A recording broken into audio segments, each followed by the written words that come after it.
Manta rays, silent sentinels of the sea, magnificent creatures and the epitome of elegance and grace. Long ago, they were feared by seamen around the world and were given the name the devilfish. However, these plankton-feeding giants are anything but dangerous. They are instead the lead players of a graceful underwater ballet, flying gracefully through the water, performing pirouettes and backflips. An exploration, an impromptu dance, a fleeting expression of affection and friendship creates a moment that can live in your heart forever. This photo is a compilation of more than 300 photos of mantas I have taken around the world. In Micronesia, I've seen them fly in to feed in Palau's German Channel, and I've watched black mantas cruise past me in Pohnpei. I've been to Indonesia in search of mantas many times. I've found them across the archipelago at Nusa Penida, Lembongan, Komodo, Sangalaki, and in Raja Ampat. In the Philippines, I have waited at a deep cleaning station off Malapascua for pelagic mantas to come in. I've seen them off Ishigaki in southern Okinawa and in Akajima in the north. I've marveled at the mantas sharing a cleaning station with a whale shark in Mozambique. And I've expressed joy in watching manta mating trains in Hapai, Tonga. I've watched what I can only liken to a rock concert while seeing night-feeding mantas off the waters of Kona. And as the sun rises, I've watched them feed offshore in the waters of my home island of Guam. Every diver can recall the most memorable manta encounter. I've always been curious as to how a manta propels itself forward by the seemingly effortless downward motions of its giant triangular wings. I've been looking to photograph this mechanism for many years. After numerous attempts, I think this one manta knew of my artistic intentions, and for the next pass maintained the same level where I was, for rarely seen a spectacular side-on portrait. I instinctively knew that I got the shot I wanted. The manta seemed to know it too, for it banged left and right as to acknowledge my thanks, and then simply vanished.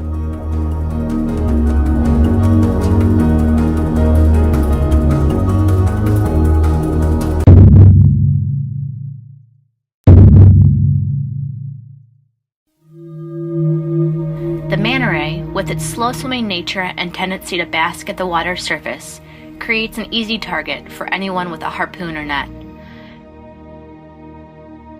This new fishery of extracting manta gill rakers for medicine is built on false assumptions.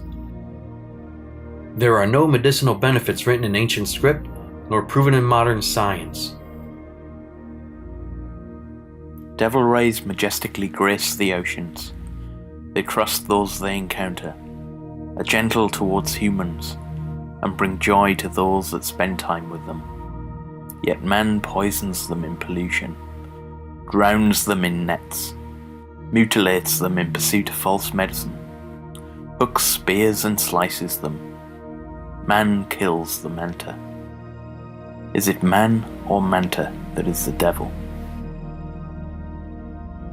Manta rays of the world are being fished for international trade, and it feeds a global economy. This isn't just a local problem. We must put an end to these senseless killings of manta rays by petitioning our governments to protect them.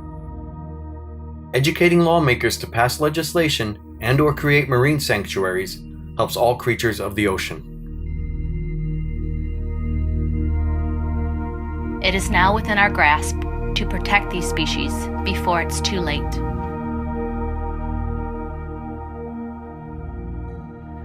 So since 2009, we've been witnessing the slaughter of manta rays across the world. It started with sharks, and then suddenly in the markets, we noticed that the streets were lined with manta rays. Realizing that something had to be done, we started the Manta Ray of Hope campaign. When we started it, no one knew about the issue. With the beginnings of the project, we had to raise global awareness of this issue. The Manta Ray of Hope project included 9 original studies, from fisheries to markets to trade, that was a first comprehensive view of the manta slaughter across the planet. But we realized we needed international attention in this matter. And so we took the imagery and the films that we had done on these markets and these fisheries, and we blasted major media outlets around the planet. Finally, international attention was focused on this animal, but that wasn't enough. We actually needed this animal protected. And that's where CITES came in. And leading up to the meeting, we realized we'd made a critical oversight. For the most part, the world, and many of these delegates, had no idea what a manta ray was. In fact, many of the delegates even believed it was a killer stingray, like the one that killed Steve Irwin. In response, we created the final chapter of the Manta Ray of Hope campaign, Manta's Last Dance.